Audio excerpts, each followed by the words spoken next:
Darnell Price had one jacket to survive a Chicago winter. He had $6.20 to cover $47 in medication. And he had a grandmother at home who still believed he'd walk through that door with her insulin before midnight. The jacket wasn't clothing anymore. It was a decision. Warmth or kindness. His body or a stranger's. Around him, people stood in warm coats, headphones, in scrolling phones. Nobody looked at the old man shaking at the end of the bench. That's when he heard it. Not a voice. Not a cry. Teeth rattling against each other. The jagged breathing of someone trying not to collapse. He turned. He didn't know it then, but the man he was about to give his jacket to had once held him as a baby and whispered his name for the very first time. The apartment on the second floor of a brick building in Englewood had 3 radiators. Only one worked. The kitchen linoleum had been peeling since before Darnell was born, curling up at the edges like it was trying to escape the floor. The refrigerator hummed a low, uneven sound that sometimes woke him at night, and the kitchen table had a burn mark shaped like a half-moon from a pot that slipped sometime in the 90s. Nobody remembered the exact year. The mark just stayed. Darnell Price lived here with his grandmother Pearline Price. She was 71 years old. She had type 2 diabetes that was getting worse by the month. Her ankles swelled, her vision blurred on bad days.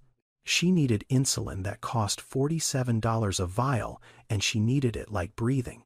She was all he had. His mother Shanice died when Darnell was 3. Lupus. The kind that attacks quietly then all at once. Darnell didn't remember her face from life, only from the one photograph on the living room wall. A young woman with bright eyes and a wide smile holding a baby who didn't know yet what he was about to lose. His father was a different kind of gone. Raymond Price left when Darnell was 14 months old. Not dead, just disappeared. No forwarding address, no birthday cards, no phone calls, nothing. Darnell didn't have a single photograph of his father. Not one. He knew the name. That was it. Raymond Price. 2 words that meant nothing because they'd never been attached to a face or a voice or a hand on his shoulder. Pearline never talked about him. If Darnell asked, her jaw tightened, and she'd say something like, "Some people aren't built for staying." Then she'd change the subject. Every time. So Darnell grew up in that apartment with the one working radiator and the humming refrigerator and a grandmother who loved him with everything she had left, which was a lot. But love doesn't pay electricity bills, and it doesn't buy insulin. Every morning, Darnell rode the CTA bus to school, 42 minutes each way. He got free lunch in the cafeteria, same as most kids in his school. But some days, he'd skip the milk and slide it into his backpack. Not for himself, for Pearline. Because milk cost $3.19 at the corner store, and that was $3.19 they didn't always have. His jacket, the one he wore every day from October through March, came from the Salvation Army donation bin on 63rd Street. It was 2 sizes too big. The zipper stuck halfway if you pulled it too fast. The color had faded from black to something closer to charcoal gray. But it was warm, genuinely warm. The kind of warm that made the difference between getting home okay and getting home shaking. Darnell treated that jacket like other kids treated their phones. He hung it on the same hook every night. He checked the pockets before bed. He never left it at school. Because he understood something most 14-year-olds didn't have to understand. When you only own one warm thing, you protect it. Some nights after Darnell finished his homework at the kitchen table and Pearline turned off the television, the apartment got quiet in a specific way. The radiator clicking, the wind outside. And if Darnell listened carefully from his room, he could hear Pearline's nightstand drawer open, slowly, like she didn't want him to know. He'd heard it maybe a dozen times over the years, always late, always when she thought he was asleep. The sound of paper being unfolded, a long silence. Then, the drawer closing again. He never asked what was in it. He figured everyone had something they looked at alone in the dark. That Thursday afternoon, Pearline sat in her chair by the window with a blanket across her knees. Her blood sugar had been high all week. She looked tired in a way that scared him. "Darnell, I need you to go to Walgreens and pick up my prescription. It's paid for already. They're holding it at the counter.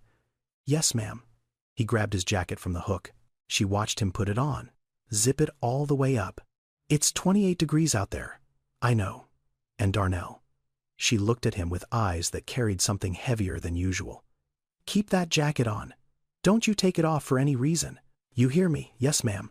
She held his gaze one beat longer than normal, like she was trying to memorize his face, or maybe like she was seeing someone else's face underneath it. Then she looked away. Go on now. Be safe. He walked out the door. Down the stairs. Into the cold. He had no idea that in less than 1 hour he would break the only promise his grandmother had asked him to keep. The bus stop on Halsted Street at 5:15 in the evening in November was the kind of cold that didn't argue with you. It just won. The sun had already dropped behind the rooftops. The streetlights buzzed on, throwing pale orange circles onto wet concrete. The wind came from the north, steady and sharp, the kind that found every gap in your clothing and punished you for it. Darnell stood near the bus shelter, hands shoved deep into his jacket pockets. His fingers curled around the pharmacy bag. Pearline's insulin. $47 worth of staying alive, sealed in a white paper bag that weighed almost nothing. The number 8 bus was 11 minutes away, according to the digital sign. 11 minutes in 28-degree weather. He could handle that. That's when he noticed the man. He was sitting at the far end of the bench. An older man, black, thin in a way that suggested meals weren't regular. His hair was gray and patchy, cut unevenly, like he'd done it himself without a mirror. He wore a hoodie dark blue with a tear at the left elbow that showed skin underneath. No jacket, no gloves, no scarf. His shoes were canvas, the kind that soaked through in rain, and one of them had a hole near the toe where the rubber had separated from the fabric. He was holding a plastic bag. Small, wrinkled. Inside it, a few aluminum cans and empty bottles. The kind people collect off the street and trade in for 5 cents each. His hands shook so badly the bag slipped from his grip. It hit the ground. 2 cans rolled across the sidewalk, slow and loud in the quiet of the evening. The man reached down to pick them up, but his body wouldn't cooperate. His fingers fumbled. His arms trembled. He managed to grab 1 can, but couldn't close his hand tight enough to hold it. Nobody helped. A woman in a puffy coat shifted 3 steps to the left without looking at him. A teenager with wireless earbuds turned his back and scrolled through his phone. A man in a business suit stared at the digital arrival board like it contained the meaning of life. Darnell watched all of this. He watched the way people rearranged themselves around the old man, the way water flows around a rock. Not with cruelty exactly, just with the practiced invisibility of a city that had learned not to see certain people. The man's hands. Darnell noticed something about them, but didn't think about it consciously. A scar long and raised running across the back of his right hand, from knuckle to wrist. And his fingers, even while shaking, they tapped against his knee in a rhythm. A specific pattern. 3 quick taps, a pause, 2 slow ones. Over and over, like a song only he could hear. It meant nothing to Darnell. Not yet. The man wasn't asking for help, wasn't holding a sign, wasn't speaking to anyone. He was just sitting there trying not to fall apart in public. His jaw was clenched. His breath came in short, visible bursts that dissolved into the cold air before they got more than 6 inches from his face. Darnell's grandmother's voice played in his head like a recording. Keep that jacket on. Don't you take it off for any reason. But there was another voice too. Older, deeper, the one that lived underneath all the specific instructions. The one that had taught him to carry an old woman's groceries up 3 flights of stairs without being asked. The one that made him give up his seat on the bus for pregnant women even when his legs were tired from basketball practice. The one that Pearline had spent 14 years building into him piece by piece without ever calling it a lesson. Every voice in his head said, walk away, get on the bus, keep the jacket. But there was one voice louder than all of them, and it sounded exactly like his grandmother's. Not the one who told him to keep the jacket on, but the one who'd raised him to notice people nobody else could see. Darnell unzipped his jacket. The cold hit his chest like a wall. Immediate, total. It cut through his hoodie, through his t-shirt, straight to the skin. His body tightened. Every muscle clenched at once, an involuntary reflex against the sudden bite of 28-degree air. He pulled the jacket off his shoulders, held it out. "Here, take this." The old man looked up. His eyes were bloodshot and deep-set, surrounded by skin that had been weathered by years of outdoor exposure. He stared at the jacket, then at Darnell, like he was trying to solve a problem he didn't understand. "Son, I can't take your coat. You need it more than I do, sir. But you'll freeze out here. I'm young. I can run home. You can't." The man's mouth opened, then closed. He looked at the jacket again. Darnell pushed it closer. "Please, take it." The man took the jacket with both hands. Slowly, like it was something fragile, he put it on. It was tight across his shoulders. The sleeves stopped just above his wrists. It was a 14-year-old's jacket on a grown man's frame. It didn't fit right, but he pulled it close anyway, wrapped his arms around himself, and closed his eyes. He didn't sob. His face barely moved. But 2 lines of water ran down his cheeks and into the collar of the jacket like they'd been waiting years to fall. "Thank you," he whispered. His voice cracked on the second word. "You're welcome." They stood in silence for a moment. Then the man opened his eyes. "What's your name, son, Darnell?" Something happened in the old man's face. A flicker. A micro-movement around the eyes that lasted less than a second. His lips parted slightly. His fingers, the ones that had been tapping that rhythm, went still. Then it passed. Whatever it was, gone as fast as it came. The bus arrived. Darnell picked up his pharmacy bag and stepped toward the door. "Stay warm," he said over his shoulder. The man didn't answer. He just stood there, watching the boy climb onto the bus. Watching through the window as the bus pulled away from the curb. Watching until the taillights disappeared around the corner on Halsted. He looked down at the jacket, at the zipper that stuck halfway, at the faded charcoal fabric. Then he reached inside the collar near the tag and ran his thumb over 2 letters written in black marker. D. Price. His hands wouldn't stop shaking. Not from the cold this time. Because the last time he'd written that name, it was on a birth certificate in a hospital room on the South Side 14 years and 3 months ago. He didn't know the boy's last name. He didn't need to. Because somewhere deep in his chest, in a place he'd buried under 12 years of regret and cheap whiskey, something had already recognized what his mind refused to believe. Darnell rode the bus home without a jacket. He sat by the window and pressed his hands between his knees to keep them from shaking.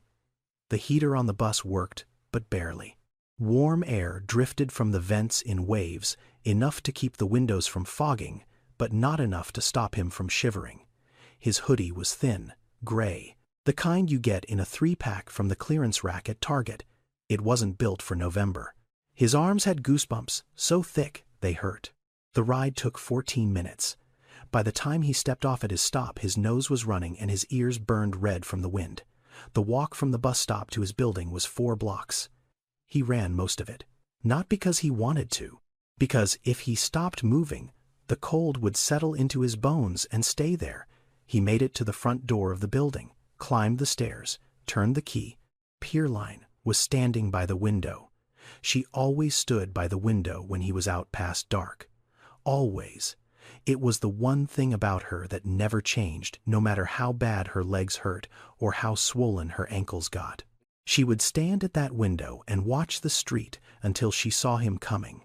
She saw his face first, then his arms, then the absence of what should have been around his shoulders. Darnell Price. "Where is your jacket? I gave it away." Her eyes went wide.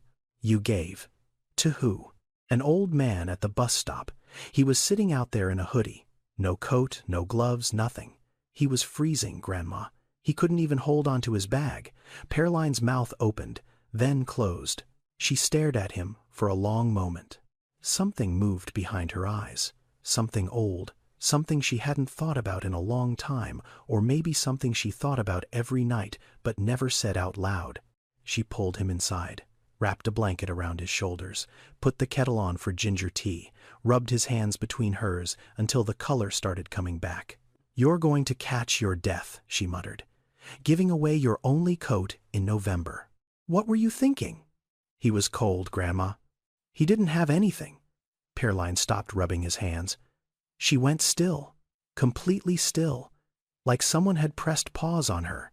Then she turned away, walked to the counter, picked up the kettle, even though the water wasn't boiling yet, and Darnell saw it, just for a second. She pressed the back of her wrist against her eye, quick, like she was wiping away something that had no business being there. Lord, she said quietly, so quietly he almost missed it. He's just like him. Like who? She put the kettle back down. Her back was still turned. Nobody. Go eat. There's rice and beans on the stove. That night, Darnell lay in bed under 2 blankets and a quilt, shivering despite all of it. His forehead was warm. Not dangerously warm, but enough that Pearline checked it twice with the old mercury thermometer she kept in the bathroom drawer, the one you had to shake for 10 seconds before it would register. She heated up a can of Campbell's chicken noodle soup, poured it into the same mug she'd used since he was small, the one with the chipped handle and the faded rooster on the side. She sat on the edge of his bed and watched him drink it. You did a good thing, she said finally. A stupid thing, but a good thing. In that apartment, in that neighborhood, on that particular November night, over 6,800 people in the city of Chicago had no place to sleep indoors. Hypothermia was the leading weather-related cause of death for people on the street. Darnell didn't know those numbers. He just knew what cold looked like on a man who had nowhere to go. He fell asleep around 9:30. Pearline sat with him until his breathing evened out. Then she stood. Slowly, her knees popping like they always did, she walked to her bedroom, to the nightstand, opened the top drawer. Inside, beneath a Bible and a pair of reading glasses and a bottle of hand lotion, there was an envelope, yellow with age. The corners soft from years of handling. She took it out, sat on the edge of her bed, opened it. Inside was a photograph. A young man, maybe 25, holding a baby in a hospital room. The man was smiling. The baby was wrapped in a blue blanket with its eyes closed. On the back of the photograph, in handwriting that wasn't hers, it said Raymond and Darnell, Day 1. Behind the photograph was a letter, folded twice. She didn't unfold it tonight. She just held the photo and looked at the young man's face. She hadn't looked at that photo in 4 years. But tonight, for reasons she couldn't explain, she needed to see his face again. That night, while a 14-year-old boy slept off a fever in Englewood, the man who'd received his jacket was sitting under the Eisenhower overpass near Garfield Park. He sat on a piece of flattened cardboard with his back against a concrete pillar, surrounded by 6 other people who had nowhere else to go. A woman wrapped in a sleeping bag, 2 men sharing a bottle in a brown paper sack, a younger guy, maybe 25, talking quietly to himself. Raymond Price pulled the jacket tighter around his chest. It was the warmest thing he'd worn in 3 years. The zipper stuck halfway, so he held the front closed with both hands. The fabric smelled like fabric softener and something else. Something he couldn't name. Something that made his throat tighten every time he breathed in. He hadn't always lived like this. Raymond Price enlisted in the United States Army in 2004. He was 23. Strong. Focused. The kind of young man who believed that service meant something. He deployed to Afghanistan in 2005 and served 3 tours over the next 3 years. He saw things there that don't belong in sentences. Things that stayed behind his eyelids when he closed them at night. Things that made ordinary sounds, a car backfiring, a door slamming, a child screaming, feel like incoming fire. He came home in 2008. Technically, he came home. His body came back. The rest of him was still somewhere in Kandahar, crouched behind a wall waiting for the next explosion. They didn't call it PTSD back then. Not in his neighborhood. Not in his family. They called it being different. They said he'd come back wrong. His mother told him to pray. His brother told him to man up. His friends from before the deployment stopped calling after the second time he flinched at a birthday balloon popping and knocked over a table full of food. He met Shanice in 2009. She was the first person who didn't treat him like something broken. They got married, had a baby, Darnell. For a while it almost worked. Raymond got a job at a warehouse on the west side. Shanice worked part-time at a daycare. They had the apartment in Englewood, the same one Pearline still lived in. Raymond built a crib with his own hands, sanded every edge so the baby couldn't get a splinter, painted it blue. But the nights were bad. He couldn't sleep more than 2 hours at a stretch. The dreams were worse than the sleeplessness. He'd wake up swinging, shouting orders in a language Shanice didn't understand because it was the language of a place he'd never fully left. Shanice begged him to see someone, a counselor, a doctor, anyone. He wouldn't go. In the community Raymond grew up in, asking for help with your mind was the same as admitting you were weak. Black men didn't go to therapy. Black men handled it. That's what his father had told him. That's what every man he'd ever respected had modeled. You don't break down, you don't talk about it, you push through. So he pushed through. And the pushing broke him in different ways. He started drinking, not socially, medicinally. Whiskey to sleep, whiskey to stop the shaking, whiskey to quiet the sounds that weren't there. Then came the night that ended everything. Darnell was 14 months old. Raymond woke up at 2 a.m. in the grip of a panic attack so severe he couldn't tell where he was. He was back in the convoy, back in the dust. His hands were looking for his weapon. He swung his arm hard and hit the edge of the crib. The crib rocked. The baby woke up screaming. Shanice ran in and grabbed Darnell. She looked at Raymond with an expression he'd never seen on her face before. Fear. Not of the dark, not of a noise, of him. That was the night Raymond decided to leave, not because he didn't love his son, because he did. Because he loved him enough to recognize that the most dangerous person in that apartment was the one who was supposed to protect everyone in it. He packed a bag. He wrote a letter. He left it on the kitchen counter next to a bottle of formula and $40 in cash. Then he walked out the door at 3:17 in the morning and didn't come back. On any given night in America, roughly 35,000 military veterans sleep on the street. The rate of untreated PTSD among black veterans is 1.5 times the national average. Raymond didn't know these numbers. He just lived them. 12 years passed. He lost the warehouse job within 6 months of leaving, lost his apartment after that, cycled through shelters, halfway houses, park benches, overpasses. The drinking got worse. Then it got normal. Then it became the only thing he was consistent at. He thought about Darnell every single day.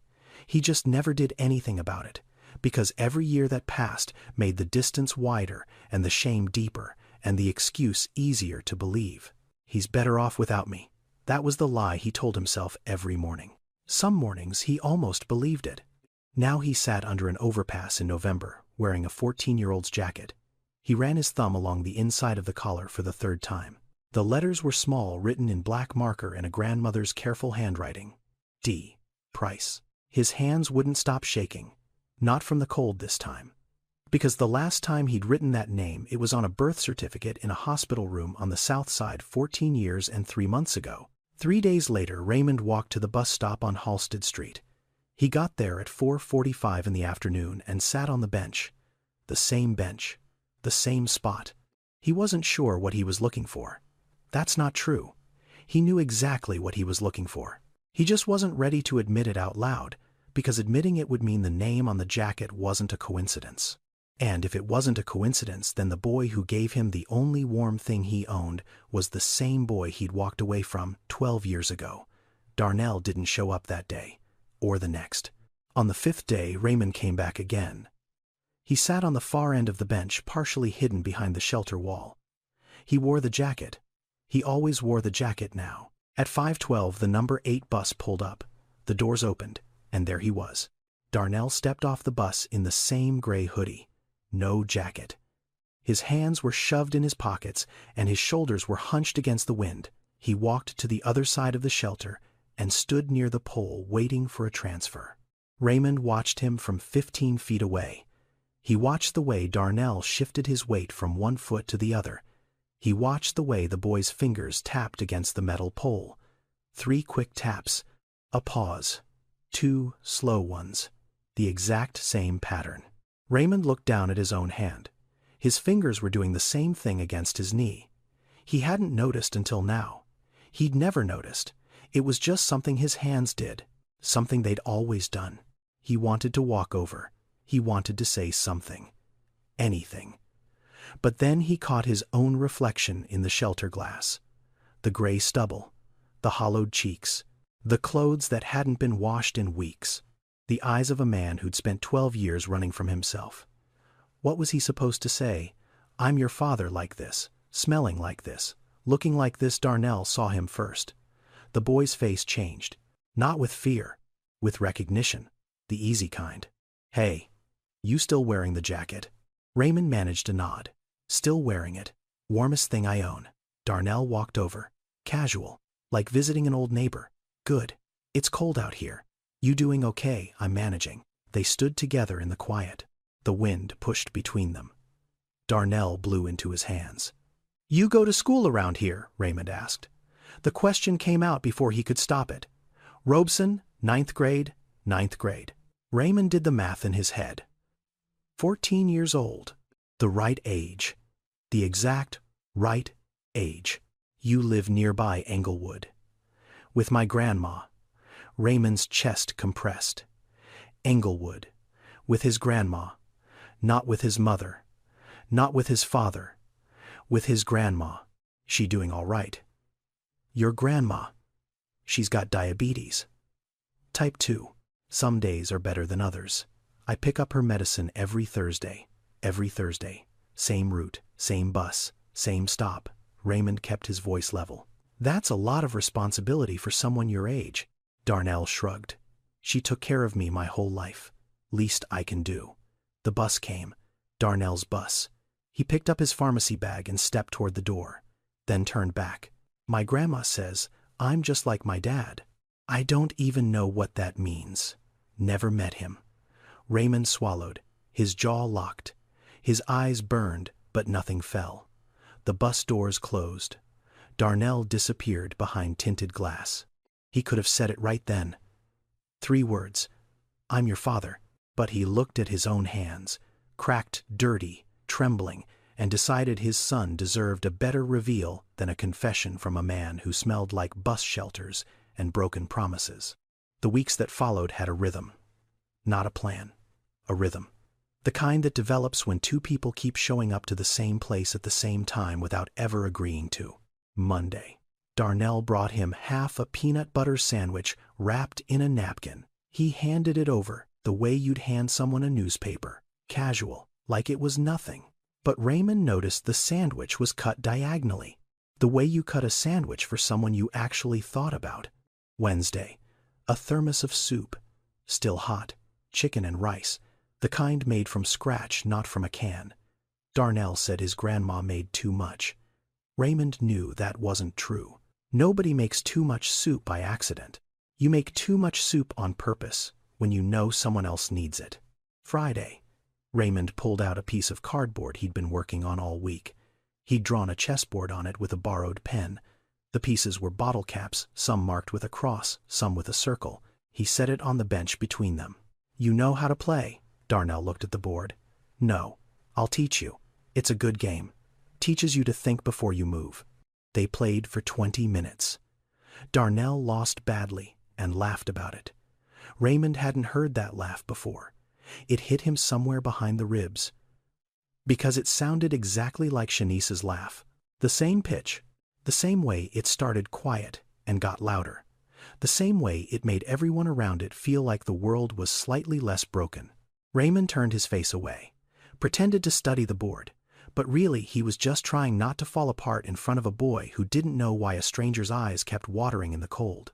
Chess, as it happens, has been used in recovery programs for veterans with PTSD for decades. The focus it requires, the pattern recognition, the discipline of thinking 3 moves ahead instead of reacting to what's right in front of you. Raymond had learned the game at Fort Bragg from a sergeant who said it was the only legal way to fight somebody without anybody getting hurt. He never forgot it, even when he forgot most other things worth remembering. Pearline noticed the food going missing. She didn't say anything the first week or the second. But on the 3rd Thursday, when Darnell wrapped up half the leftover cornbread in aluminum foil and slipped it into his backpack, she spoke from the kitchen doorway. You feeding that man again? He needs it more. Grandma. She stood there for a long moment, something working behind her eyes. This was the second time she'd gone quiet like that. The second time a mention of this man at the bus stop made her face do something complicated and private. She turned back to the stove. Just be careful. Raymond called Darnell, young man, never son. He was careful about that. He measured the word before it came out each time and redirected it. Young man, kid, brother. Anything but the one word that would crack everything open. But the silence had weight. Every day he didn't say it, the not saying got heavier. There's a difference between lying to someone and staying silent. Lying is active. You build something false. Silence is passive. You just let the truth sit in a room and refuse to introduce it. But the result is the same. Someone trusts you based on incomplete information. And every day that trust grows, the eventual correction gets more expensive. If you've ever formed a connection with someone without knowing the full story, if you've ever cared about a stranger who felt strangely familiar, hit subscribe. Because what happens when the truth finally comes out will test everything you think you know about forgiveness. For 3 weeks, things were good. Darnell had someone to talk to. Raymond had someone to exist for. The bus stop on Halsted became their meeting place, their ritual, their quiet little agreement that neither of them had to name. Then, on a Tuesday afternoon in early December, the temperature dropped to 19 degrees, and everything good about their routine shattered in under 60 seconds. Darnell was standing at the bus stop. Same spot, same hoodie, his pharmacy bag in his left hand. Paraline's insulin, $47. The same vial he picked up every Thursday. But this week, she'd needed it 2 days early because her blood sugar had spiked over the weekend. 3 boys from the high school appeared from the direction of Halsted and 63rd. Older, bigger, juniors, maybe seniors. They walked with the specific energy of people looking for entertainment at someone else's expense. The tallest one noticed Darnell first. "Yo, where's your jacket, man? You too broke for a coat?" Darnell didn't answer. He kept his eyes on the street, watching for the bus. "I'm talking to you, hoodie boy. You hear me." The second one circled around, looked at the pharmacy bag. "What's in the bag?" "That your lunch." "It's nothing." "Let me see." The tall one grabbed the bag. Darnell held on. For a second they stood there, locked, 2 people pulling in opposite directions. Then the third boy shoved Darnell from behind. Hard. His grip broke. He hit the concrete on his side, his elbow taking the impact. The bag ripped. The pharmacy box skidded across the wet sidewalk. In schools located in neighborhoods below the federal poverty line, bullying rates run nearly 40% higher than the national average. When you can't afford the things other kids take for granted, a jacket, a phone, a pair of shoes that match, you become a target. Not because you did anything wrong, but because poverty is visible and cruelty looks for what's visible. Darnell scrambled for the box. The tall boy stepped on it, not to break it, just to make a point. Just to watch someone smaller reach for something they couldn't get. Raymond was 30 feet away, sitting behind the shelter wall. He'd been waiting for Darnell, same as every afternoon. He heard the voices first, then the sound of someone hitting pavement. He stood up, slowly, the way he used to stand in situations where standing slowly was more dangerous than standing fast. His knees popped, his back protested, but his shoulders squared on instinct. An old reflex from a body that remembered how to command attention even when everything else about it had fallen apart. He walked toward the 3 boys, didn't run, didn't shout, just walked. Steady, controlled. Each step deliberate. He stopped 5 feet from the tall one and said 2 words. "That's enough." His voice was low, flat, not angry, not pleading. It was the voice of a man who had once told 20 soldiers to hold a position under fire and watch them do it without question. The tone hadn't left him. 12 years on the street hadn't taken that away. The tall boy looked at Raymond, at the torn clothes, the weathered face, the eyes that didn't blink. Something in those eyes made the tall boy lift his foot off the pharmacy box. He looked at his friends. They looked at each other. They left. No words, no threats. They just walked away faster than they'd arrived. Darnell got up from the ground. His elbow was scraped. His hands were shaking. He picked up the pharmacy box and checked the vial inside. Unbroken, Raymond stood next to him, close enough to matter, not close enough to crowd. "You hurt?" "No, I'm okay." "Your grandmother's medication," Darnell looked at him. "How did you know it's for my grandmother?" "Because boys your age don't buy their own medicine." Darnell almost smiled. Almost.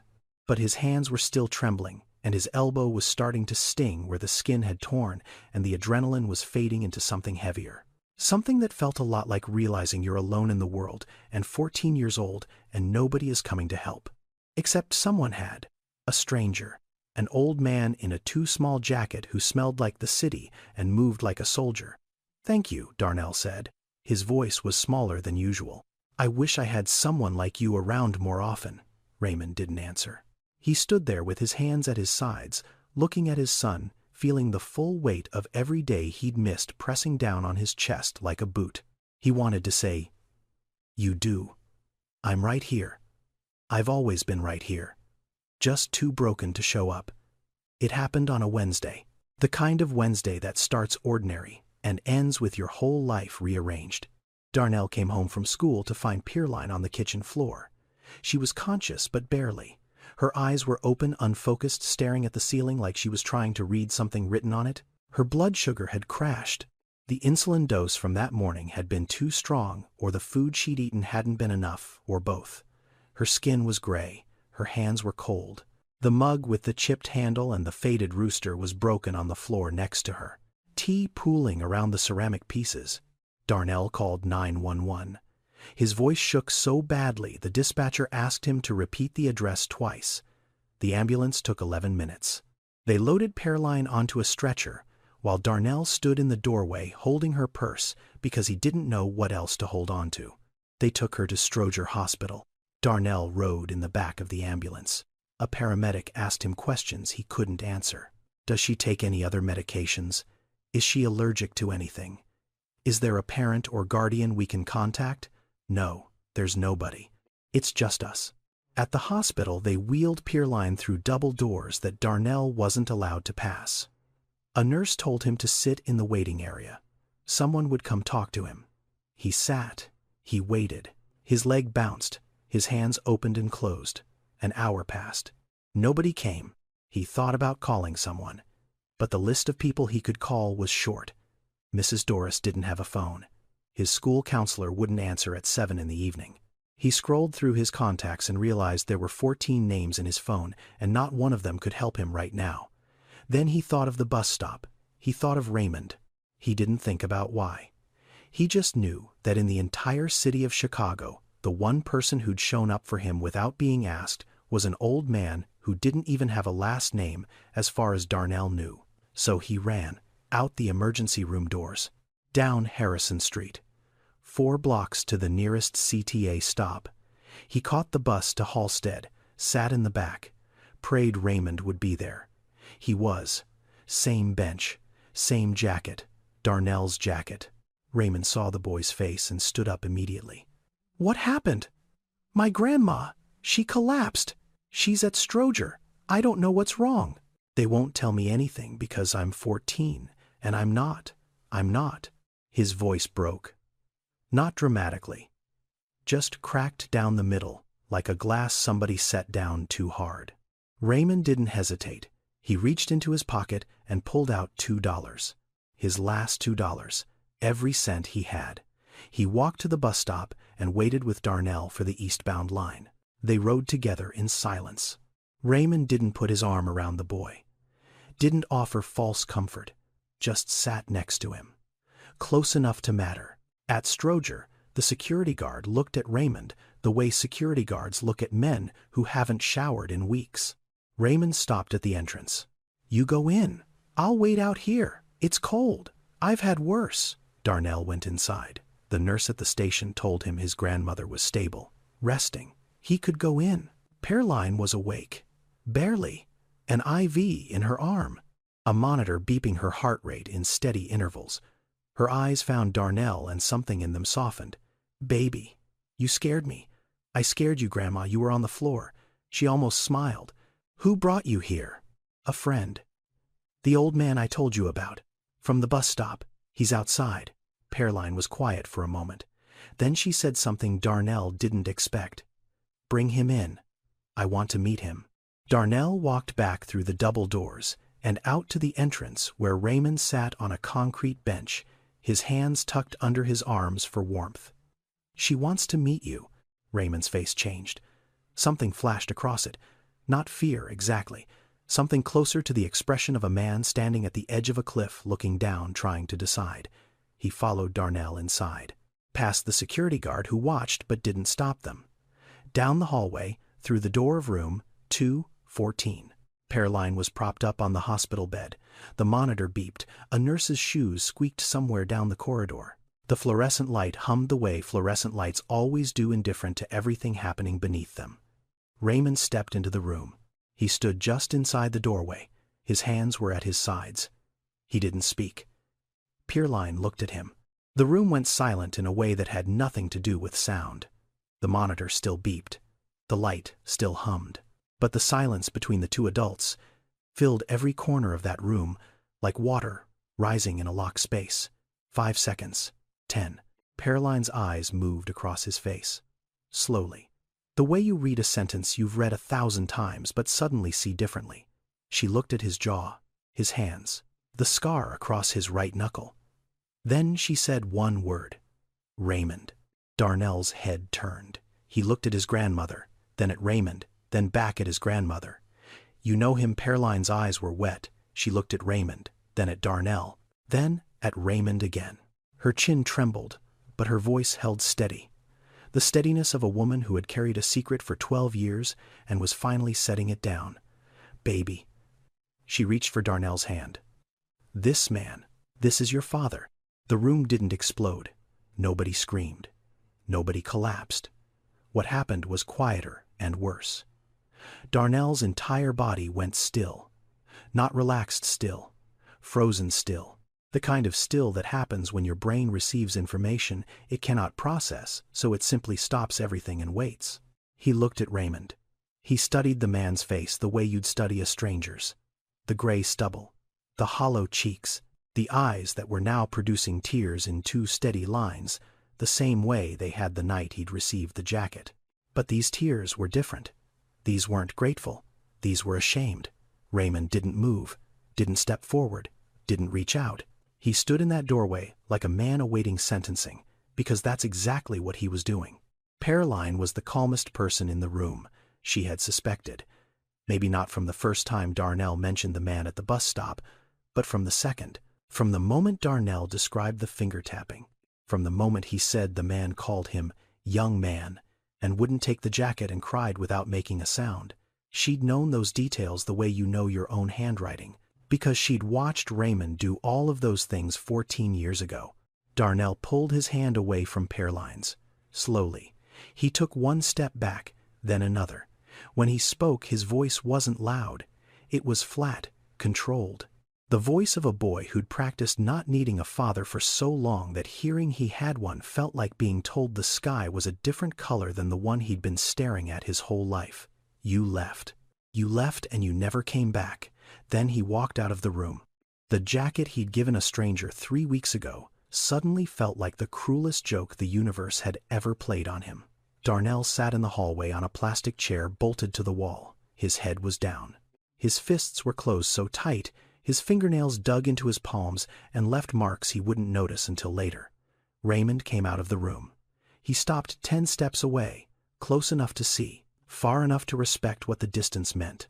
Neither of them spoke for a long time. The hallway traffic moved around them. A nurse pushed a cart. An orderly mopped a section of floor. A woman walked by crying into her phone. The hospital didn't care about their silence. It had its own emergencies. Darnell spoke first, without looking up. 14 years. You were alive this whole time, and you were. What, picking cans off the street, sleeping under bridges, while I was eating school lunch for dinner because Grandma couldn't afford groceries. Raymond's voice was low, stripped of everything except honesty. I know. You know. That's it. You know. Yes. Darnell looked up. His eyes were dry but burning. I gave you my jacket. My only jacket. I walked home in 24-degree weather because I felt sorry for you. Because I thought you were just some old man who had nobody. And you're my father. You were my father the whole time. I didn't know it was you. Not at first. When did you know? The name inside the collar. D. Price. And then your smile. You have your mother's smile. Darnell flinched like he'd been hit. Don't talk about her. You don't get to talk about her. Raymond closed his mouth. He didn't argue. He didn't explain. He didn't offer a single word in his own defense. Because there was nothing to defend. He'd left. That was the fact. Every reason behind it, every justification, every 3 a.m. terror that had driven him out the door, none of it erased the central truth. He had a son, and he'd chosen to leave him. Darnell's breathing changed. It got shorter, faster. His shoulders started to shake. And then it happened. The crying. Not the quiet kind, not the graceful kind you see in movies where a single tear rolls down a cheekbone. This was the kind of crying that bends you in half. The kind that comes from a place so deep, it doesn't even know how to make sound at first. It just wrenches your body and waits for the noise to catch up. Darnell cried like a boy who'd been holding it together since he was 3 years old and had just been given permission to stop. Raymond watched. His own eyes were streaming. He wanted to walk over. Every muscle in his body wanted to close those 10 steps and put his arms around his son. But he didn't. He lowered himself to the floor instead, sat with his back against the hallway wall, 10 steps away, and cried there, alone, 2 people, 10 steps apart, both broken, neither reaching for the other. Darnell wiped his face with the back of his hand. He stood up. His eyes were swollen. His voice came out rough. Don't follow me. He walked toward the elevator. Didn't look back. Raymond stayed on the floor, his back against the wall, his knees pulled up, the jacket, the boy's jacket, still on his shoulders. He pressed his face into the collar and breathed in the fading scent of fabric softener, the last physical trace of a son who'd just told him to stay away. Most stories would tell you this is where the father chased after his son. But Raymond had spent 12 years learning that love isn't about what you want. It's about what the other person needs. And right now his son needed space. Darnell came back to Caroline's room an hour later. His eyes were puffy. His voice was flat. Raymond was gone. Caroline watched him sit down. She waited. She'd been waiting for this conversation for 12 years. She knew better than to rush it.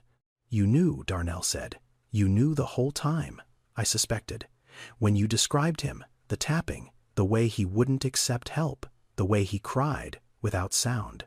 I knew those things because I watched your father do them every day for 2 years before he left.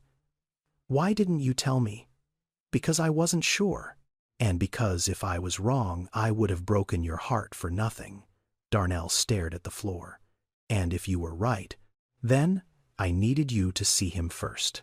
As a person, not as the man who left you. He looked up at her. She reached under her pillow and pulled out the envelope. The yellow one, the one she'd been carrying for years, the one she'd opened and closed hundreds of times in the dark of her bedroom after he'd fallen asleep. She held it out to him. Your father left this the night he walked out. He gave it to me. Asked me to give it to you when you were old enough. I've been trying to decide when that was ever since. Darnell took the envelope. Inside was the photograph he'd never seen. Raymond, at 25. Holding a baby in a blue blanket. Smiling. Strong. Clean. The man in the photo looked nothing like the man at the bus stop. 12 years, and addiction, and homelessness had rewritten every feature except the eyes. Those were the same. Behind the photograph was a letter. Darnell unfolded it. The handwriting was shaky even back then. He read quietly. Caroline watched his face. The letter said what Raymond couldn't say in person. That he was hearing things that weren't there. That he'd woken from a nightmare and swung at shadows and hit the crib. That the baby had screamed and he'd realized in that moment he was the most dangerous thing in his own home. I'm leaving, Because staying is more dangerous than going, Raymond had written. He won't remember me. That's better than remembering a father who scared him. The rest of the letter Pearline summarized. He'd begged her to keep Darnell safe. He'd promised to get help. He'd said he would come back when he was better. He never came back because he never got better. Not because he stopped trying, because the system kept failing him. Because the VA had a waiting list 8 months long. Because by the time he got to the front of the line, he'd lost the apartment and the phone number and the will to dial it. He called me once, Pearline said quietly, when you were about 3 in the morning, crying, saying he wanted to come home. I told him to get help first. That was the last time I heard his voice. Until today. Darnell stared at the photograph. The young man smiling in it. The baby in his arms. Pearline spoke carefully. Back then, we didn't call it PTSD. We called it, he came back different. And we didn't help. We waited for them to fix themselves. She paused. I was angry at your father for a long time. Part of me still is. But you know what made me stop being only angry? You.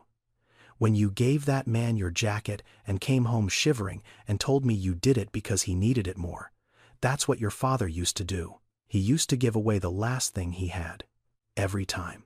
It was the most beautiful and the most destructive thing about him. Understanding why someone hurt you doesn't stop it from hurting, but it gives you a choice about what to do with the pain. Darnell looked at the photo for a long time, then he folded it carefully and put it in his pocket. Not because he'd forgiven his father, but because for the first time in his life, he had a face to attach to the hole that had always been there. Raymond didn't go back to the overpass that night. He went somewhere he hadn't gone in years. Pacific Garden Mission on South Canal Street, the oldest continuously operating rescue mission in the country. He'd been there before. Years ago. Twice. Both times he'd stayed 3 nights and left because the structure felt like confinement and the sobriety felt like suffocation. This time was different. Not because he was different yet, but because the reason was, he walked in at 9:47 p.m. A man at the intake desk handed him a clipboard with 12 pages of forms. Name, date of birth, military service history, substance use, mental health, emergency contact. He left that last line blank. He waited 4 hours to see a counselor, a young woman, maybe 28, half his age. She sat across from him in a small office with motivational posters on the wall and a box of tissues on the desk. On a scale of 1 to 10, she said, "How hopeless do you feel right now?" Raymond thought about it. 3 weeks ago, I would have said 10, and now, maybe a 7. Something changed. She waited. I found my son. Or he found me. I'm not sure which. But either way, I can't meet him again looking like this, smelling like this, being this. She wrote something down. The VA's Homeless Veterans Reintegration Program had a 47% success rate for sustained housing after 12 months. Better than nothing. Worse than enough. Raymond didn't know those numbers. He just knew he was filling out forms at 10 o'clock at night because a 14-year-old boy had once given him a jacket, and that boy turned out to be the only reason he still had to keep breathing. They assigned him a bed, a locker, a schedule, group therapy at 8, individual at 2, chores in between, no alcohol, no excuses. No leaving the building for the first 72 hours. The next morning, Raymond did something he hadn't done in years.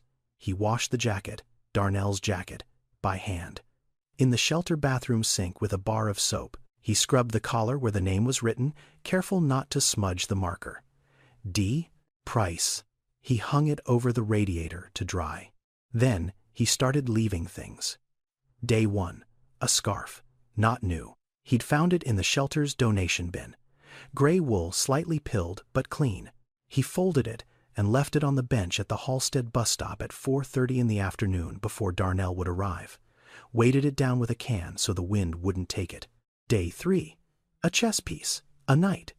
He'd carved it from a block of scrap wood using a small knife borrowed from the shelter's maintenance closet. It took him 6 hours. His hands shook the whole time. The finish was rough. The shape was imperfect, but it was recognizable. And it was made by hand. By his hands. Day 5. A piece of paper folded twice, tucked under the night's base.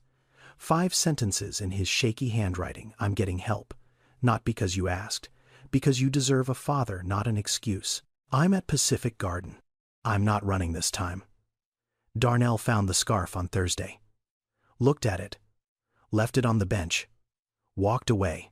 He found the chess piece the following Monday. Picked it up. Turned it over in his fingers. Recognized the carving style. Rough. Patient. The same hands that had drawn a chessboard on cardboard. He put it in his pocket without thinking about why. He found the note on Wednesday. Read it standing at the bus stop with his hoodie pulled tight against the wind.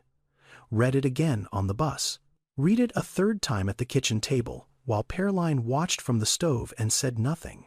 I'm getting help. Not because you asked. Because you deserve a father, not an excuse.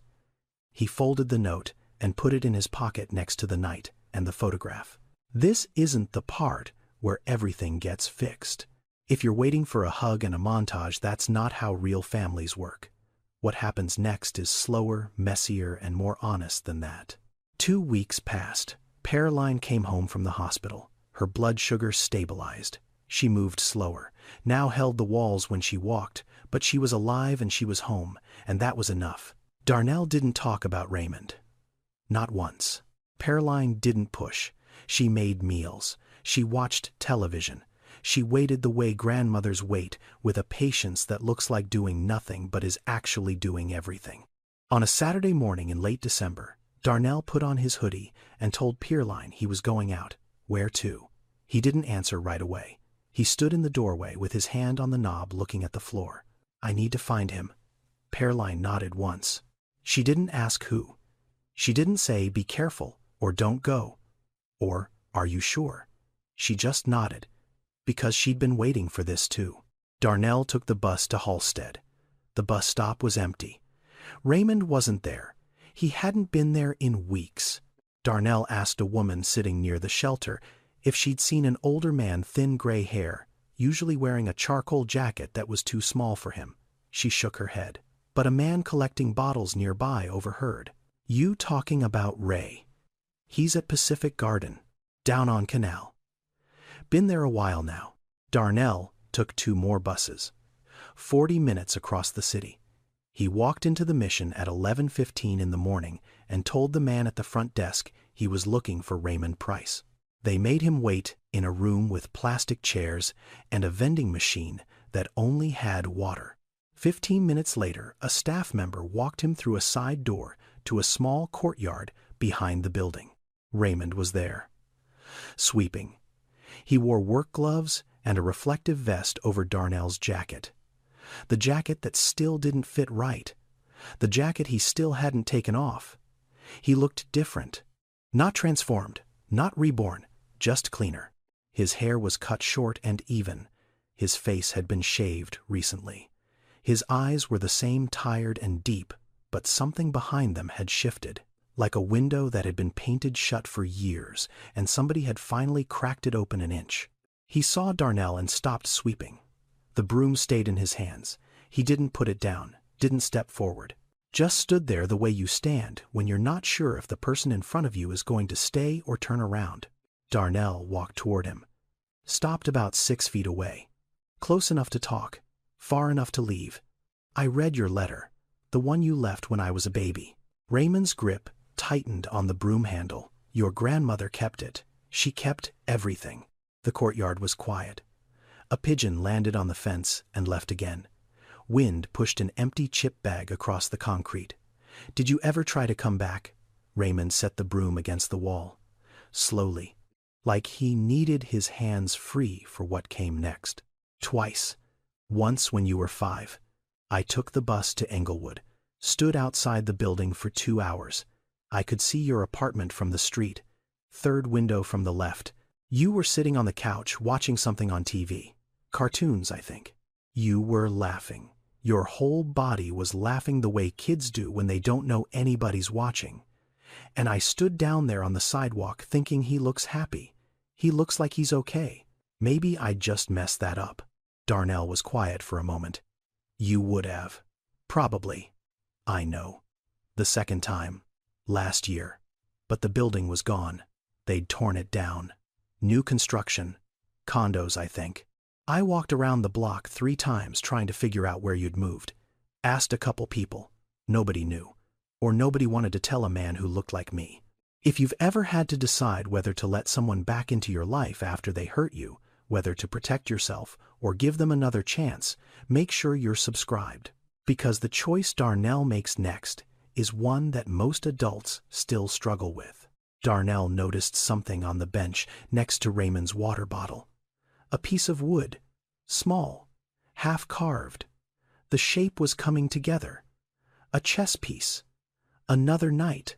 He reached into his pocket and pulled out the one Raymond had left at the bus stop. The finished one, rough but recognizable. He held it up. "You left this."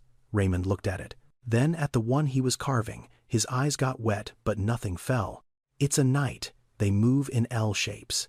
Everyone thinks chess pieces go straight, but knights don't. They go sideways first, then forward." Darnell turned the piece over in his fingers. Sideways first, then forward. Yeah.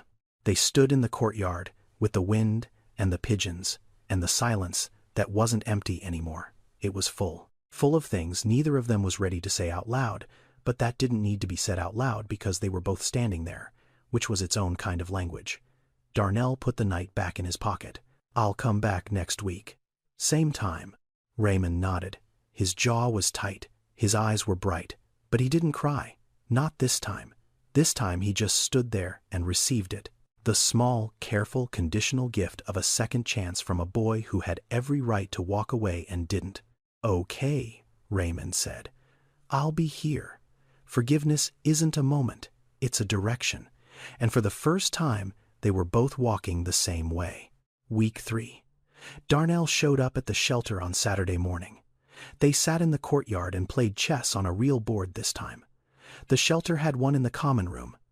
Raymond set up the pieces. Darnell played white. They didn't talk much. The game did the talking.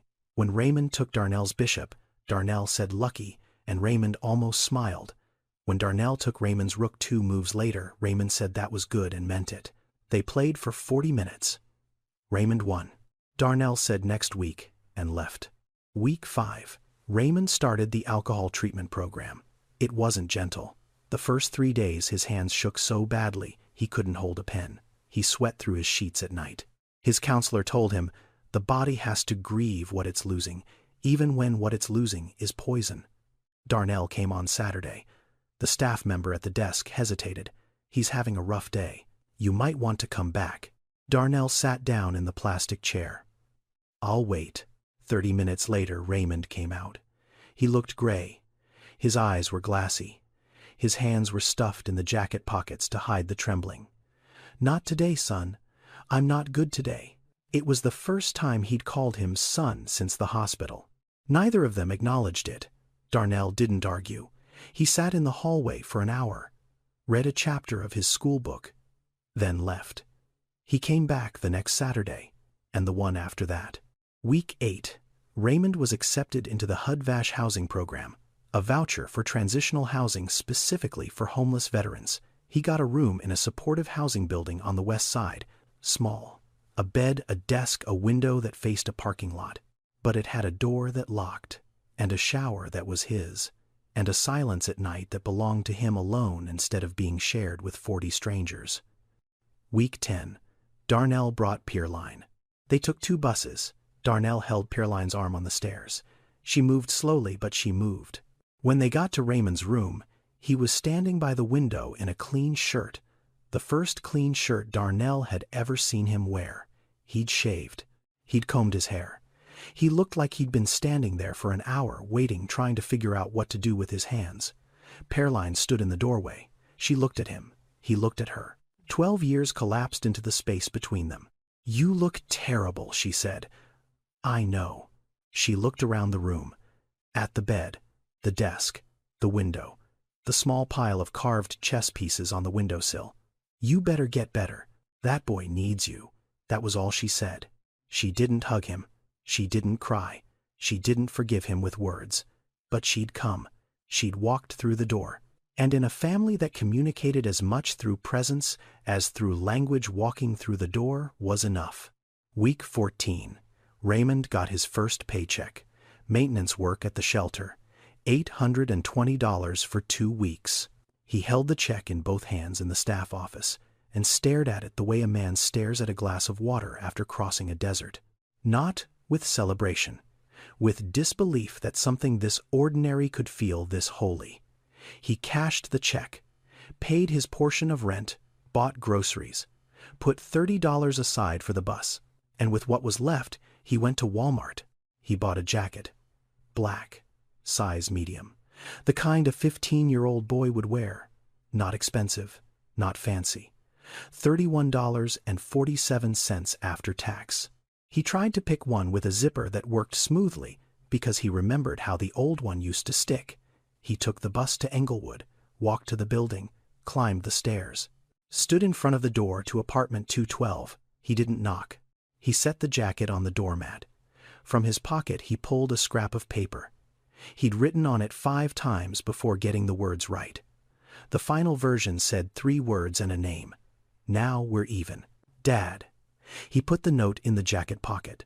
Then he walked back down the stairs and caught the bus home. Darnell found the jacket 20 minutes later. He opened the door to take the trash out, and there it was. Black, new, folded neatly on the mat with a price tag still attached.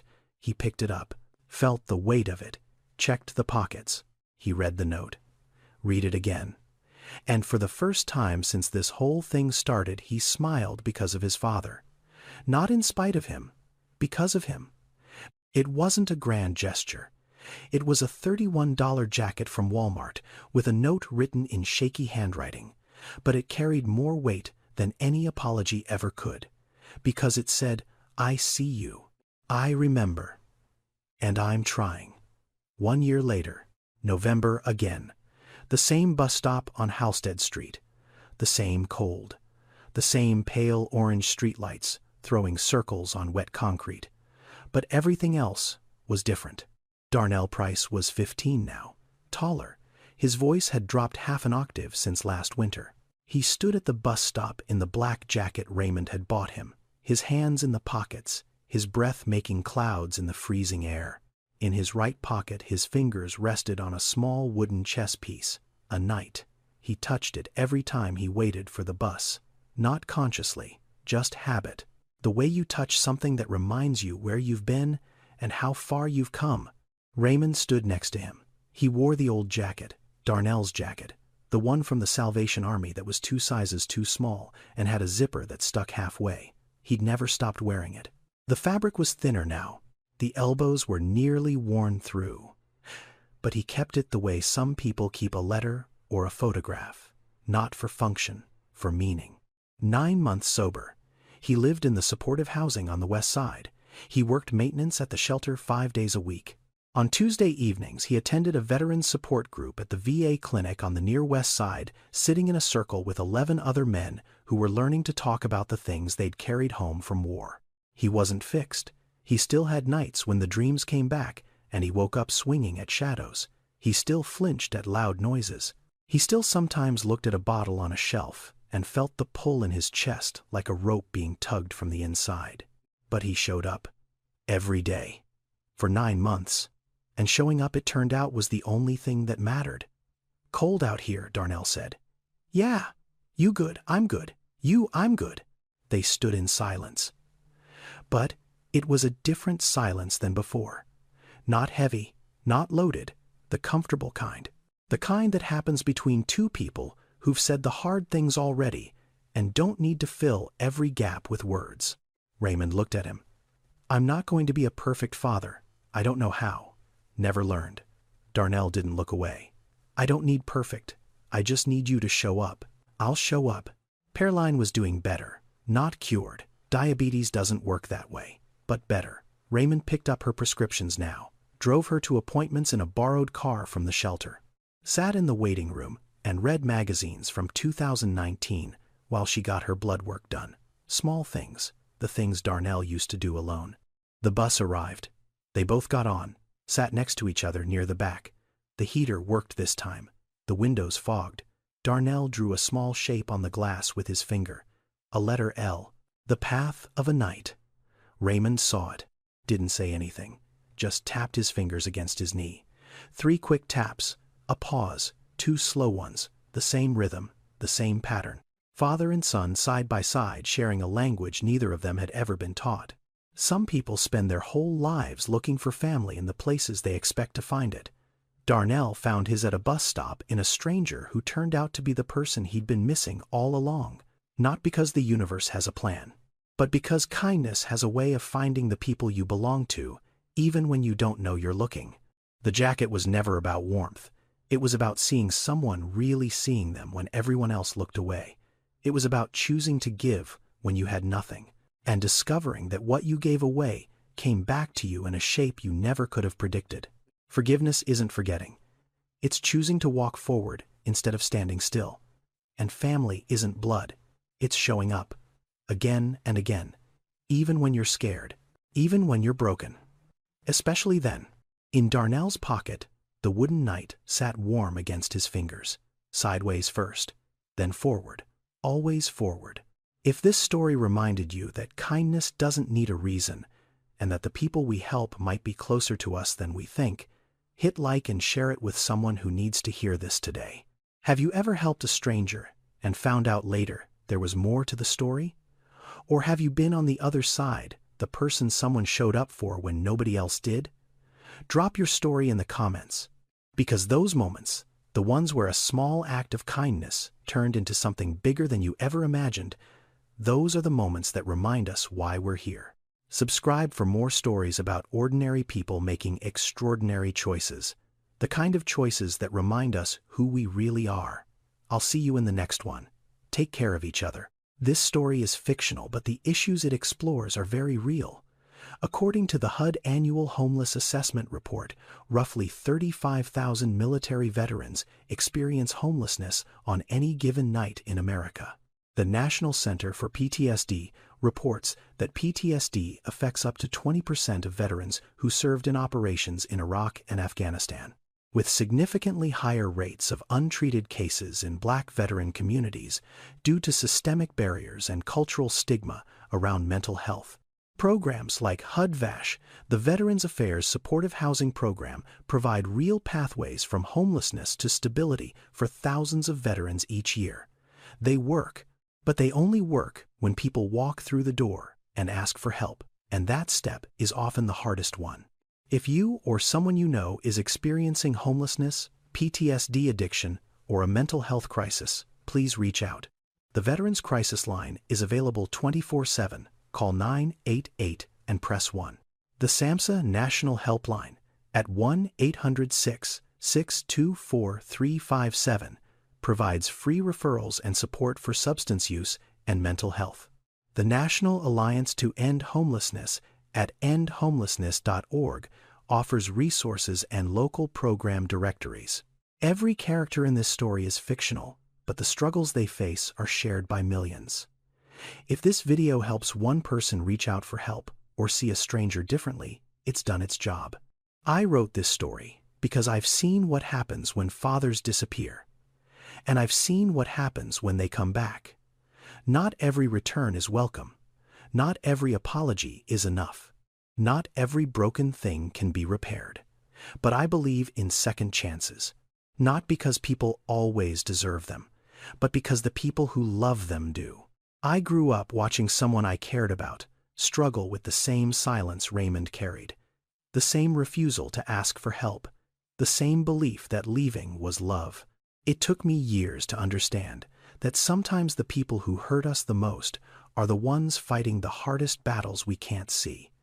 That doesn't make it okay, but it makes it human.